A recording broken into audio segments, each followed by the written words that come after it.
Hello everyone, welcome to my channel SW Metro official channel. Janelle Brown's journey on Sister Wives has always been portrayed as that of the pragmatic, level-headed, and patient wife who often took the back seat to Kody Brown's latter relationships, particularly with Mary, Christine, and later Robin. But as the seasons unfolded, the cracks in her composure became painfully obvious, especially when it came to her children and the neglect they endured from their father. And that simmering frustration, years of watching her sons and daughters quietly fall to the bottom of Kody's priority list while Robin's kids were treated as the golden ones, finally erupted in what could be described as her rawest breaking point, a figurative and emotional FU directed not just at Kody as a husband but at the very system of favoritism, neglect, and emotional abandonment that had defined her marriage for decades. What makes this breaking point so compelling isn't just that Janelle has always been the calm, stoic, business-minded one who avoided unnecessary drama, but that viewers saw her hit a limit that had been building since her early years in the family, when she quietly raised 6 children often without Kody's presence, watching him drift between homes while she worked to provide stability, and then, years later, as Kody's attachment to Robin and her kids deepened, that neglect turned into outright alienation, with Janelle's sons, particularly Gabriel and Garrison, becoming symbols of Kody's failure as a father, young men who desperately wanted a relationship with their dad only to be pushed away, scolded, or outright ignored during key family conflicts like the COVID-19 restrictions, where Kody's rigid rules alienated nearly everyone except Robin's household, creating a chasm between him and Janelle's children that he never seemed motivated to repair. For Janelle, the breaking point wasn't one single fight, but years of small wounds stacking up. From birthdays Kody skipped, to decisions where he favored Robin's children over hers, to moments when her boys confronted him directly about his absence only to be met with defensiveness and anger rather than accountability, and when fans saw Janelle finally speak her truth, telling Kody off in a way that was uncharacteristic for her usually even-tempered demeanor, it resonated as decades of pent-up emotion boiling over. The quiet mother who had always been the backbone of the family finally saying, "Enough is enough. You don't get to treat my children like afterthoughts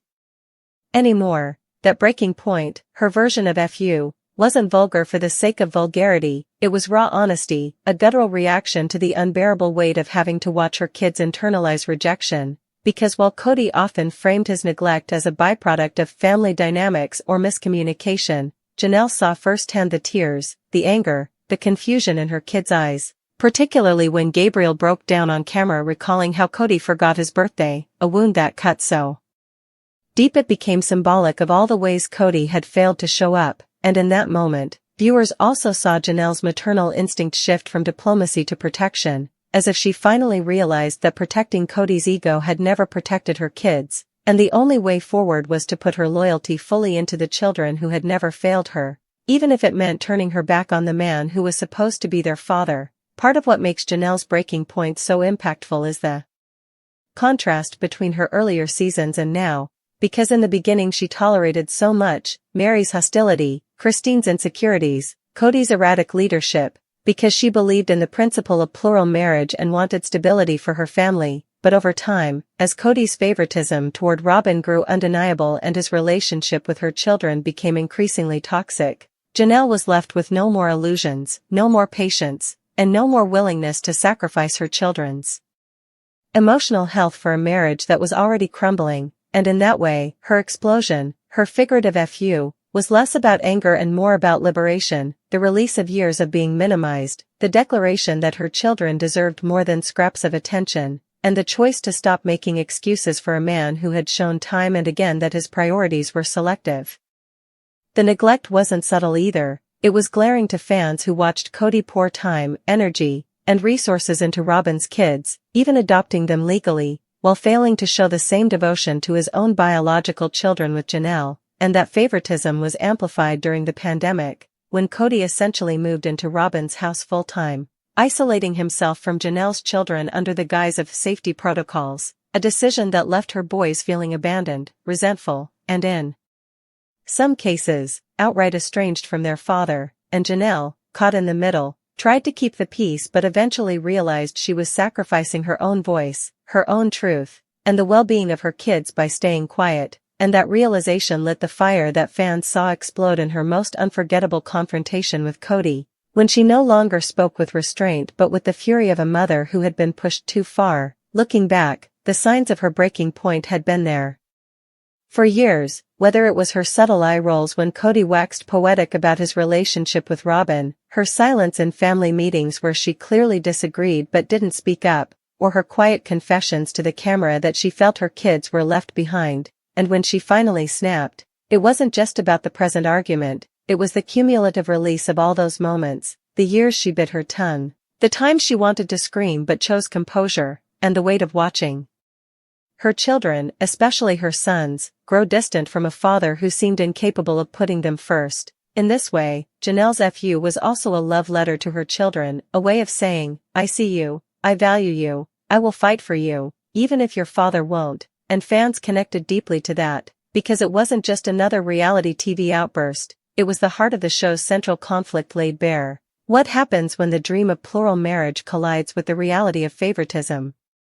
neglect, and fractured families? Janelle's breaking point also symbolizes a broader cultural theme, the way women who sacrifice and compromise for years in patriarchal structures eventually reach a moment of reckoning, when the weight of neglect is no longer tolerable and the anger becomes a catalyst for independence. And in Janelle's case, her journey after that moment, pursuing her health, her independence, her move to North Carolina, her focus on her career and grandchildren, becomes proof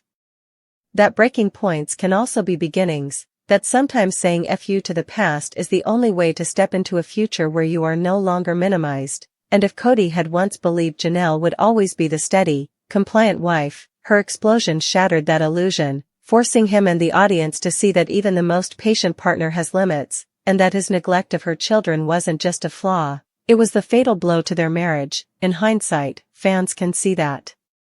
Janelle's breaking point was inevitable, because no mother can endlessly watch her children be neglected without consequence, and the irony is that Kody, who always preached about family unity, became the architect of his own family's collapse through the very behaviors that pushed Janelle to her limit. And now, as viewers watch her thrive outside of that toxic dynamic, her breaking point stands as one of the most empowering and authentic moments in sister-wives history, the moment when Janelle Brown stopped being the quiet, pragmatic wife and became the fierce protector her children always needed her to be, saying with her actions what words could barely capture, enough is enough, my kids matter, and if you can't see that, then F you. Janelle Brown's utterance, directed with chilling precision at her husband, Kody, during a confessional segment on Sister Wives, was not merely a profane outburst, it was the long-overdue coronation of her breaking point, the final, necessary punctuation mark on a sentence of profound neglect that had been written across the lives of her children. This was not an act of impulsive anger but the ceremonial unveiling of a conclusion she had already reached, the public declaration of a war she had been fighting alone in the trenches of her family for over a decade. To understand the weight of that FU is to trace the slow, agonizing erosion of a foundational belief, Janelle's belief in the principle of plural marriage itself, which was inextricably tied to the promise that all children would be equally loved and provided for, a promise Kody had systematically broken, revealing his favoritism for Robyn and her children as the corrosive agent that finally dissolved the bonds of their complex family. The neglect was not a single act but a death by 1,000 cuts, each one a missed graduation, a forgotten emotional need, a sidelined holiday, a financial disparity that whispered to her children that they were less important, that their father's love was a finite resource and they were not first in line to receive it. The foundation of Janelle's entire existence within the Brown family was pragmatism and a deep-seated faith in the system. She was the logistician, the budgeter, the one who found a strange, spiritual satisfaction in a balanced spreadsheet, because a balanced spreadsheet represented a balanced family, a fair and equitable distribution of resources that mirrored a fair and equitable distribution of love. For years, she played her part with a stoic grace, swallowing any personal grievances for the perceived greater good of the celestial kingdom they were building. Her love for her children, Logan, Maddie, Hunter, Garrison, Gabriel, and Savannah, was the bedrock of her identity, but it was a love she believed was amplified, not diluted, by being part of a large, interconnected family unit. She trusted that Kody, as the patriarch, shared this vision. The first cracks, therefore, were not in her relationship with Kody, but in the facade of the principal itself, as she watched her children begin to perceive their own father's diminishing presence.